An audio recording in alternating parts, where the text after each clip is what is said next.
Yesu nashimwe. Amen. Banje kubaramutsa mu izina ry'umwami wacu Yesu Kristo. Hama nshimira n'umuvyeyi wacu ukuntu yitanga. Hama jeshi kangaha jewe nagenda abonana n'umuvyeyi. Igihe ndahamaze si kinini cyane ariko nkuko kw'icumi ndakwije umwaka. Je naje ngaha ndagenda ndabonana n'umuvyeyi nari mfise imitwaro 2.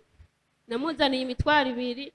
Muga tumaze kubonana we yaciye ambwira yuko fise ikibazo c'inzozi ariko nanje nari ndabizi kandi navyo namwemereye naciye namubwiye atoya ivyo bintu mbwiye je ntavyo ndabona. Burya hari kuwa kane uwo munsi umenga hari n'inyigisho z'abamama ni n'umumama twari twazananye ndasohoka dusohotse inyigisho z'abamama zica ziratangura cyamba namurindirira ngaho hanze.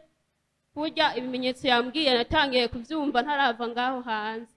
Burya tugeza kubona nari yambwiye yuko hari kuwa kane acambwira yuko nzogaruka kuwa gatandatu. Kuwa gatandatu hageze sije nabonye harageze. Ndazinduka ndaza turabona ndamubwira ati burya rero zanzozi bunahaye ndazumva ndaza nkaza kansengera haragera n'igihe ntonze ngaho maramara nkazinduka cyane kugira ngo mu wa mbere ntibambone ariko nkasanga abandi bantanze. Nkaza nkamubwira ati inzozi zahindutse nkiva ngaho nyene nshitse muhira zigaca zisubira kandi mwijoro nkavuga ati naje ko namubwiye ko byaheze. Hava nsubira yo kumubwira yuko nasubire kurota nabi kandi. Hama ndaza ndagenda nkaguma ngaho nyene nkaguma nza kumubwira ingene bimeze ndamubwira ingene bimeze. Hama nkaba nshimye yuko inzozi zahindutse nkiza ngaha kandi naribwa cyane. N'uwo mutwaro nari nawumuzaniye w'inyatsi kuva umunsi ninjira ngaha umwaka urakuye mwuku kw'icumi ha munsi je barasubira kunyiba. Buri muntu wese yarazije ko nibwa nta muntu nagurana amahera ngo ayampe. N'ubu wo duhuye araca arambaza ati uracibwa nka cagiye.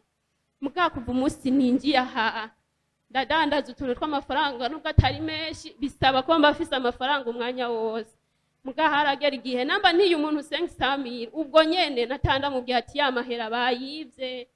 Guhera ubwo umunsi ninjira aha ndakwije umwaka uku kw'icumi nukuri Imana ishimwe nta muntu ndasubira kumva ngo je nibwe. Hama nkabashimiye Imana nuko hari bitaragenda neza.